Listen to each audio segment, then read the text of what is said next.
Hello बच्चों, चलिए प्रश्न को देखते हैं। कह रहे हैं कि यदि c कम है d से और x की घात 2 जोड़ c जोड़ d x जोड़ सी डी कम है शून्य है तो शून्य से तो x का मान किस अंतराल में होगा। और इसके लिए हमारे पास चार विकल्प यहाँ पे दिया गया है।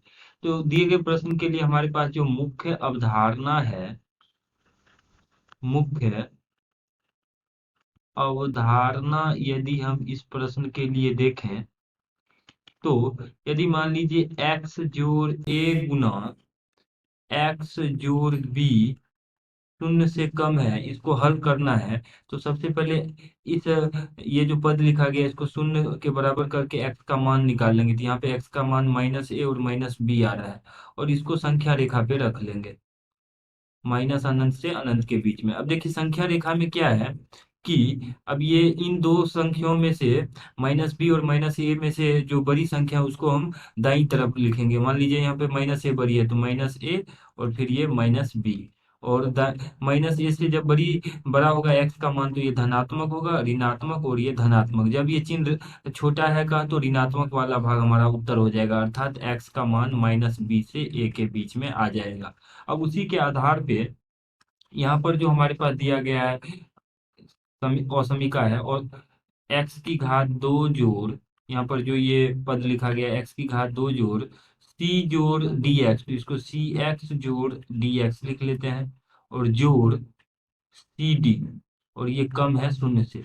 तो इन दो पदों में से अगर हम x उभयनिष्ठ कर लें तो x गुना x जोड़ c हो जाएगा, और यहाँ से d उभयनिष्ठ कर लें तो d गुना x जोड़ c कम है शून्य आ जाएगा। तो x जोड़ c पुनः उभयनिष्ठ आ जाएगा, तो x जोड़ c गुना x जोड़ d कम है शून्य। तो यहाँ से x का जो मान है, अगर इन दोनों गुणनखंड वाले पदों को जीरो के बराबर करेंगे तो x का मान आएगा -c और -d। अब चूंकि हम जानते हैं कि d c से बड़ा है तो -d -c से छोटा हो जाएगा। तो संख्या रेखा पे जब हम इन दोनों संख्याओं को रखेंगे तो हमारे पास ये आ जाएगा अनंत से माइनस अनंत। और यहाँ पर जो संख्या आएगा सबसे पहले हम देखेंगे तो c और d में तो हम जानते हैं d बड़ा है, लेकिन जब इसमें ऋणात्मक लगा दिए हैं तो -c बड़ा हो जाएगा -d से। तो -c को पहले लिखेंगे और -d इधर आ जाएगा।